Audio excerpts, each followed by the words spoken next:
would just offer, the work is happening on the ground. What I heard from the report as I read through it was the need to have a little more coordination. And what, again, I took from the discussions earlier today was the work is happening. What's not as well understood is in the broader audience of Canadian public, in the political realm where decisions are made, in boardrooms and so on, it's maybe not as well understood. So I think it comes down to communication. There needs to be a clear, easily understood story that can be communicated. And in order to do that, we need to find a way to collect the impact of all of the individual stewardship activities that are already underway. In some small way, that's what we're trying to do with the Habitat Stewardship Program, is change some of the reporting requirements so that we're able to pull up the individual actions, the individual results into something that's a little more cohesive, that's a little bit easier to describe at a broad level what is the impact, so it makes the case for why you might want more. Okay, I'm going to speak to that in conclusion, but would you like to go ahead and we just have a few minutes? Sure. Thank you. My name is Guy Greenaway. I'm with the Mistakis Institute here in Calgary, and I think in the interest of time, I'll direct my question specifically to you, Tom, although there were, if time permitting, if others can offer comments, that would be great. I was quite struck in your responses to a number of the questions, questions on the shareholder expectations for profits and how you reconcile that, questions on the regulations around, or the impacts around tailing ponds, questions around changes in leadership. The first thing you mentioned in each of those cases was the role that regulation and legislation played in backstopping considerations and issues in each of those cases. And as well, Len, when you were referring to the wetlands conservation legislation in the United States, or Virginia, when you were referring to the species at risk legislation behind the Habitat Stewardship Program, I'd just be interested in any comments that you could offer on that interplay between regulatory approaches, legislation, and incentive-based or voluntary approaches. Thank you.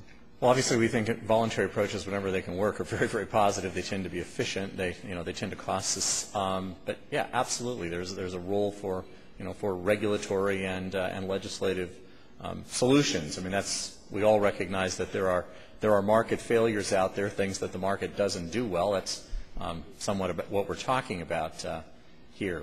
We recognize that. I guess one other thing I would like to say, especially when there are a lot of people who are probably not from Alberta here, is that in Alberta we have some of the finest regulators in the world. If you go down to the United States and talk to the regional gas commissions, or you go to Washington and talk to the FERC, they will all tell you the Energy Resource Conservation Board in Alberta is fairly planetary standard. It really is good. They're top-notch people with a very, very high-quality staff.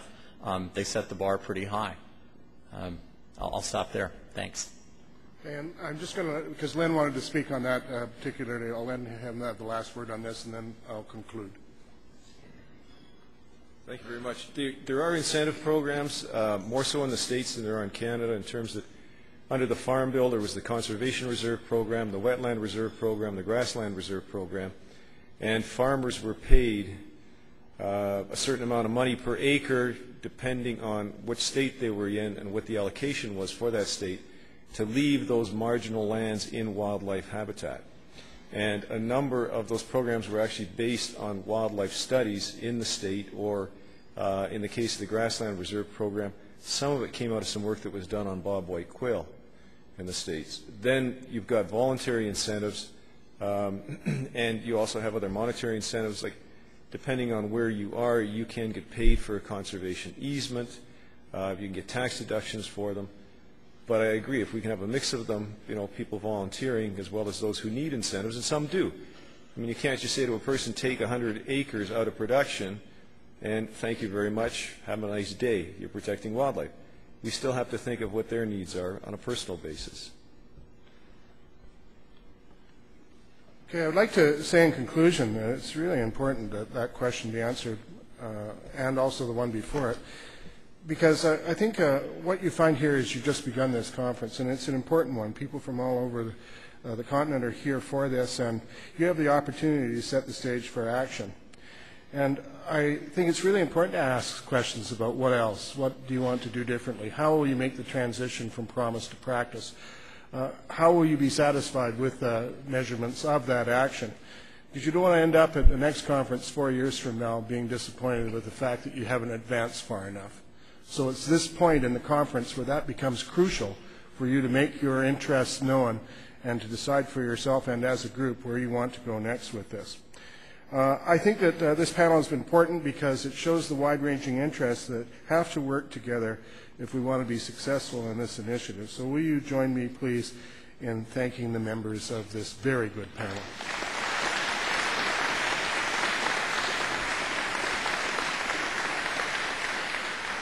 Finally, I'd like to say for people who didn't have time to ask the questions, again, there are feedback forms at the registration desk, or respond online at www.stewardship2009.ca, all one word.